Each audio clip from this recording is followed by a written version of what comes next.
नमस्कार, स्वागत है आपका। आपके साथ में हूं अमित गर्ग शुक्ला। युद्ध से तबाह सीरिया और तुर्की में सोमवार की सुबह प्रलयकारी भूकंप आने से हाहाकार मच गया। भूकंप के चलते पूरा का पूरा देश मलबे के ढेर में तब्दील हो गया। हालात ऐसे बन गए हैं कि विनाशकारी भूकंप आए 36 घंटे बीत जाने के बाद भी इन देशों में हर तरफ चीख पुकार का मंजर देखा जा रहा है। हालांकि युद्ध स्तर पर जारी रेस्क्यू के बीच कुछ ऐसी तस्वीरें भी सामने आई हैं जो विनाशकारी मंजर के बीच किसी करिश्मे से कम नहीं है। रिपोर्ट देखिए।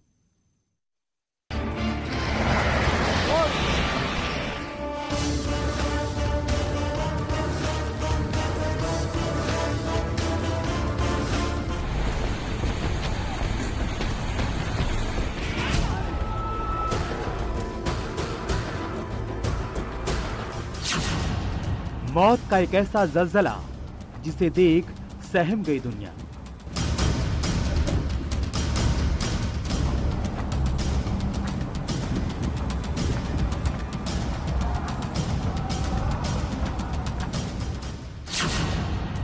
मौत, मातम और आंसुओं का सैलाब, भीगी आंखों में बेबसी का बसेरा।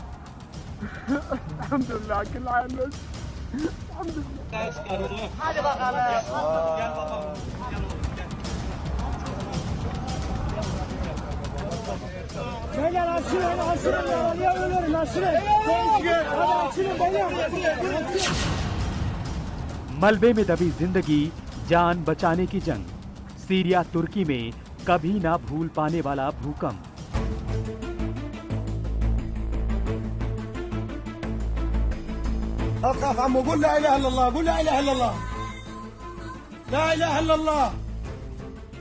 तुर्की और सीरिया में हाहाकार मचा है। प्रलयकारी विनाशकारी भूकंप के चलते हर ओर तबाही का खौफनाक मंजर फैला है, जबकि पूरा का पूरा शहर मलबे के ढेर में तब्दील हो गया है।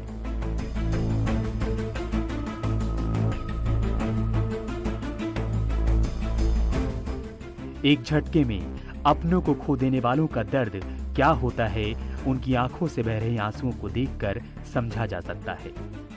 आलम यह है कि अभी भी मलबों में दबी हजारों जिंदगी की सलामती के लिए लोग गुहार लगा रहे हैं। जो लोग अपनों को मलबे से नहीं निकाल पाए, उनकी भीगी आंखें बेबसी को बयां कर रही हैं। जहां भी नजर जाएगी, प्रलयकारी भूकंप के चलते तबाही तबाही नजर आएगी। आपदा की तस्वीरें बताने के लिए काफी हैं कि विनाशकारी भूकंप ने न सिर्फ लोगों के घरों को बल्कि उनके परिवारों और सपनों को भी तोड़ दिया है। तुर्की में हर तरफ फैले इस मौत के मलबे में न जाने कितनी लाशें अभी दफन हैं। हर तरफ लोग अपनों की तलाश में हैं। एक रोज पहले जो परिवार अपनों के साथ हंस और खेल रहा था, वो परिवार आज उजड़ चुका है। चारों तरफ मौत का तांडव है। मलबे से निकलती लाशों के साथ मौत का ये आंकड़ा भी तेजी से बढ़ता जा रहा है।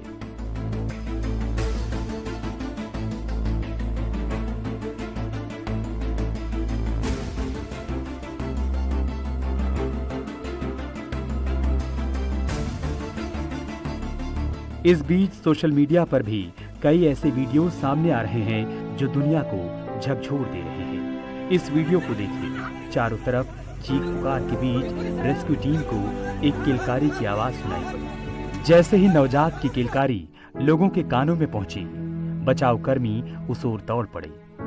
मलबे के ढेर से निकाले गए नवजात की यह तस्वीर उसके ठीक जन्म के बाद की है, जिसमें बचाव कर्मी बच्चे को सुरक्षित निकालने में कामयाब रहे। दरअसल ये तस्वीर एक जिंदगी के खत्म होने और एक नई जिंदगी के शुरू होने की निशानी है। बताया जा रहा है कि जमींदोज इमारत के नीचे दबी एक प्रेग्नेंट महिला ने किसी तरह अपने बच्चे को जन्म दिया और अपनी आखिरी निशानी दुनिया के हवाले कर जिंदगी से रुखसत हो गई।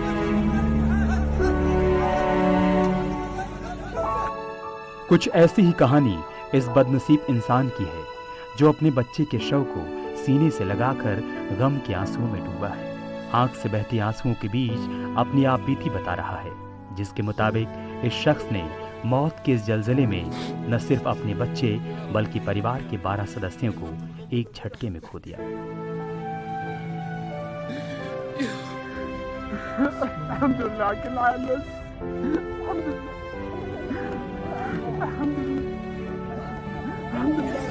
तुर्की और सीरिया में महाविनाशकारी भूकंप को आए हुए 36 घंटे से ज्यादा का समय बीत चुका है।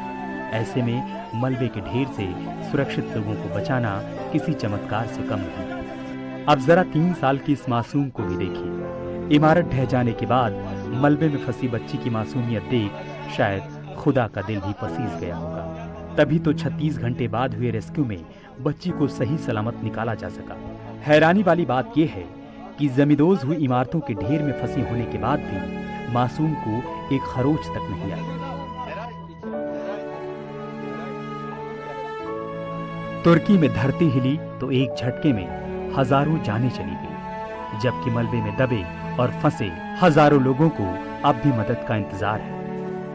इस तस्वीर को देखिए।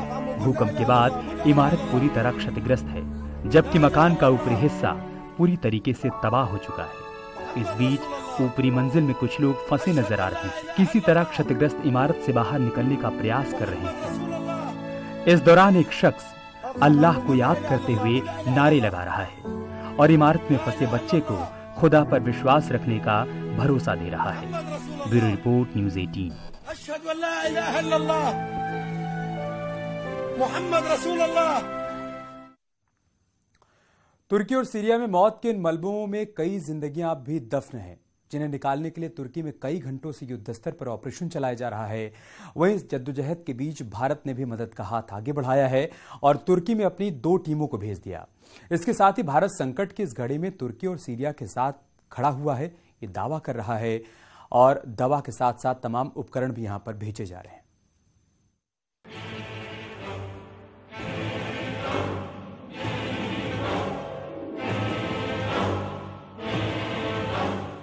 मध्य पूर्व का तुर्की एक इस्लामिक देश है। खूबसूरत घाटियों, भीड़ भाड़ वाले बाजार, मसालों की खुशबू, बेली डांसर्स और नाइट क्लब यहाँ की पहचान रही है।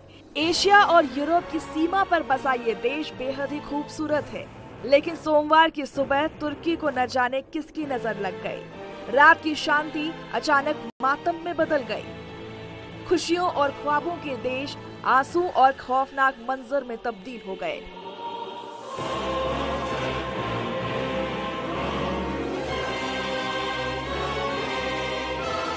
तबाही, बर्बादी, खौफनाक, हर तरफ मंजर दर्दनाक। जिधर नजर जा रही है बस यही नजारा देखने को मिल रहा है।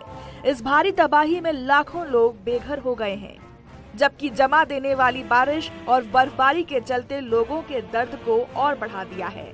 तुर्की और सीरिया से जो रिपोर्ट्स आ रही हैं, उसके मुताबिक भूकंप के चलते तुर्की और सीरिया में 4,800 से ज्यादा लोगों की मौत हो चुकी है, जबकि अकेले तुर्की में अब तक 3,381 से ज्यादा शव निकाले जा चुके हैं। आपदा प्रबंधन के मुताबिक दोनों देशों में अब तक 25,000 से ज्यादा लोग घायल हुए हैं। वहीं तुर्की में भूकंप के चलते 10 प्रांतों में 3500 इमारतें जमींदोज हो गई हैं।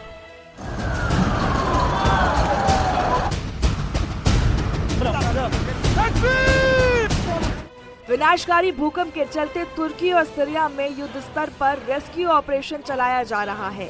तुर्की की सेना, पुलिसकर्मी, स्थानीय लोग और राहत बचाव टीम मलबे में फंसे लोगों को रेस्क्यू करने में जुटी हुई है, जबकि इस मुश्किल घड़ी में दुनिया भर के देश तुर्की और सीरिया की मदद के लिए आगे आ रहे हैं।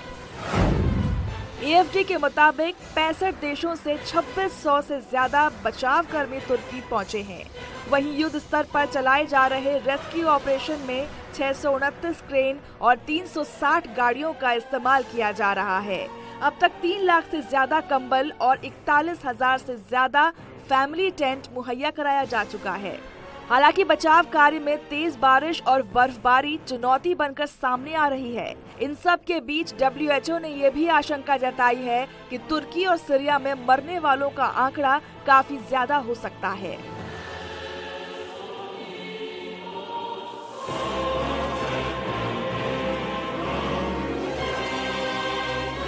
हमेशा मुश्किल वक्त में दूसरे देशों का मददगार बनने वाले हिंदुस्तान तुर्की और सीरिया के युद्ध स्तर पर मदद कर रहा है। प्रधानमंत्री कार्यालय की ओर से की गई घोषणा के कुछ ही देर बाद ही भारत ने तुर्की को राहत सामग्री की 2 खेप भेज दी, जो मध्य पूर्व के देश में पहुंच भी चुका है।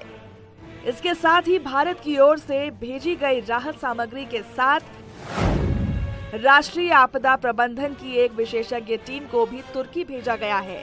इस टीम में प्रतिक्रिया बल, खोज और बचाव दल शामिल है। भारतीय बचाव टीम में महिला पुरुष के अलावा अत्याधुनिक कुशल डॉग स्क्वाड, मेडिकल से जुड़ी चीजें, उन्नत ड्रिलिंग उपकरण और कई महत्वपूर्ण उपकरण शामिल हैं। संयुक्त राष्ट्र में अक्सर भारत की राह का रोड़ा बनने वाला, हर मसले पर आतंकी मुल्क पाकिस्तान का साथ देने वाला इस्लामिक कंट्री तुर्की इस वक्त मदद की आस लिए दुनिया की ओर निहार रहा है। हालांकि ये वही हिंदुस्तान है जो दुख की घड़ी में बीती बातों को भूल हर किसी की मदद के लिए सबसे पहले खड़ा हो जाता है। तुर्की के साथ भी भारत उसी शिद्दत से साथ खड़ा है और उसकी हर संभव मदद कर रहा है। मानवता और इंसानियत की भलाई करना ही हिंदुस्तान की संस्कृति है। Bureau report, news 18।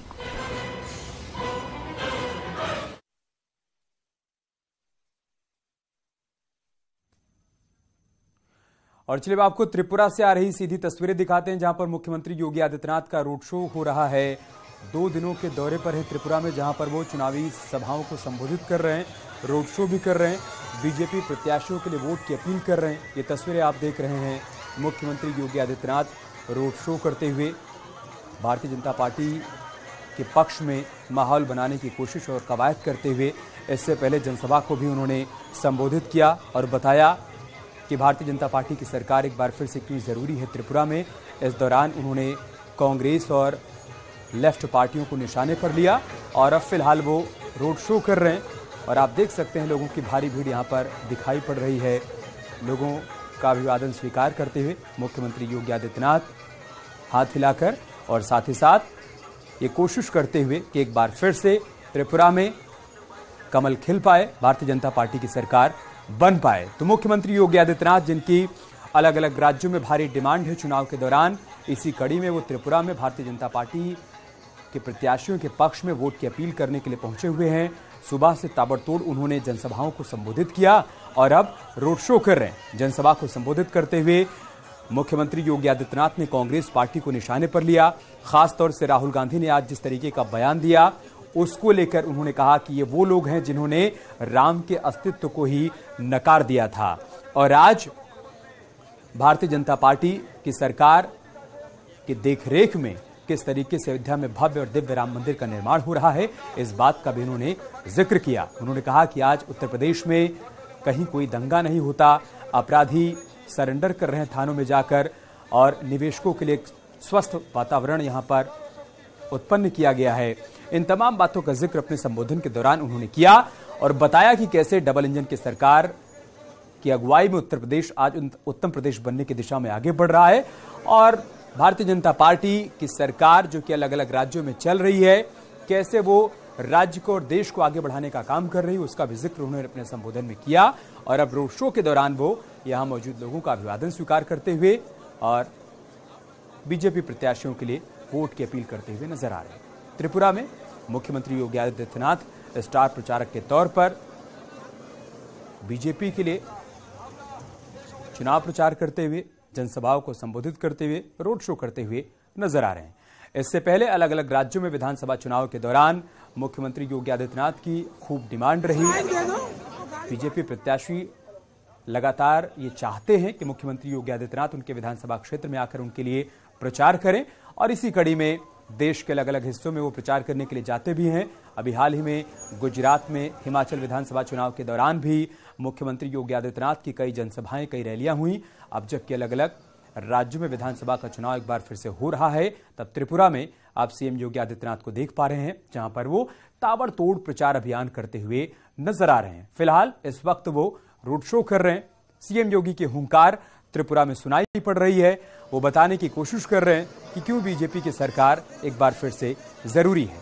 आज प्रधानमंत्री मोदी की अगुवाई में आत्मनिर्भर भारत बन रहा है, सरकारी योजनाओं का लाभ आम जनमानस को मिल पा रहा है, इसलिए जरूरी है कि एक बार फिर से त्रिपुरा में कमल खिले। भारतीय जनता पार्टी पर आप सभी लोग भरोसा जताइए, वोट करिए एक बार फिर से त्रिपुरा के विकास के लिए। ये यहाँ पर अपील करते हुए मुख्यमंत्री योगी आदित्यनाथ नजर आ रहे हैं। और जैसा कि हमने आपको बताया कि दिन में जनसभा को संबोधित करते हुए लेफ्ट पार्टियों पर, कांग्रेस पार्टी पर जमकर उन्होंने निशाना साधा। लंबे समय तक कांग्रेस और लेफ्ट पार्टियों का शासन रहा है त्रिपुरा में। ऐसे में मुख्यमंत्री ने बताने की कोशिश की है कि अतीत में क्या माहौल हुआ करता था और आज जहां जहां भारतीय जनता पार्टी की सरकारें हैं वहां पर कैसे समाज के अंतिम पंक्ति पर खड़े हुए व्यक्ति को ध्यान में रखते हुए योजनाओं का निर्माण हो रहा है और उन योजनाओं का लाभ लोगों तक पहुंचाया जा रहा है, इसका भी उन्होंने जिक्र किया। अयोध्या में दिव्य और भव्य राम मंदिर के निर्माण का भी जिक्र किया तो बताया उन्होंने कि कैसे काशी में बाबा विश्वनाथ का कॉरिडोर बना, महाकाल लोक का निर्माण हुआ और साथ ही साथ मथुरा में, वृंदावन में सरकार की जो भविष्य की योजनाएं हैं उसका भी उन्होंने जिक्र किया। उत्तर प्रदेश में कैसे लॉ एंड ऑर्डर को मेंटेन किया गया, एक बेहतर और बेहतरीन कानून व्यवस्था यहां पर स्थापित की गई, सबसे अधिक आबादी वाले राज्य के सफल संचालन का भी उन्होंने जिक्र किया और बताया कि 10 से 12 फरवरी के बीच में इन्वेस्टर समिट होने जा रही है और क्यों निवेशक उत्तर प्रदेश में आज निवेश करना चाहते हैं इसका भी उन्होंने जिक्र किया। बताया उन्होंने कि अतीत में 2017 से पहले उत्तर प्रदेश में क्या माहौल हुआ करता था, 2017 के बाद तेजी से माहौल यहां पर बदला है और यही कारण है कि आज दुनिया भर के निवेशक उत्तर प्रदेश में निवेश करना चाहते हैं। इन तमाम बातों का जिक्र उन्होंने अपने संबोधन में किया और त्रिपुरा की जनता को संबोधित करते हुए बीजेपी प्रत्याशियों के पक्ष में वोट की अपील की।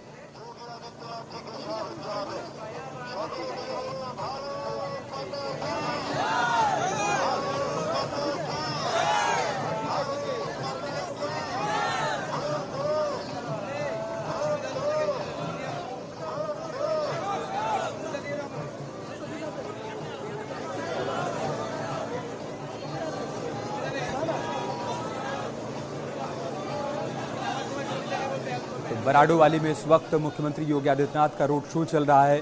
बीजेपी कार्यकर्ता और समर्थकों में जोश देखने को मिल रहा है। मुख्यमंत्री भी हाथ हिलाकर सभी का अभिवादन यहां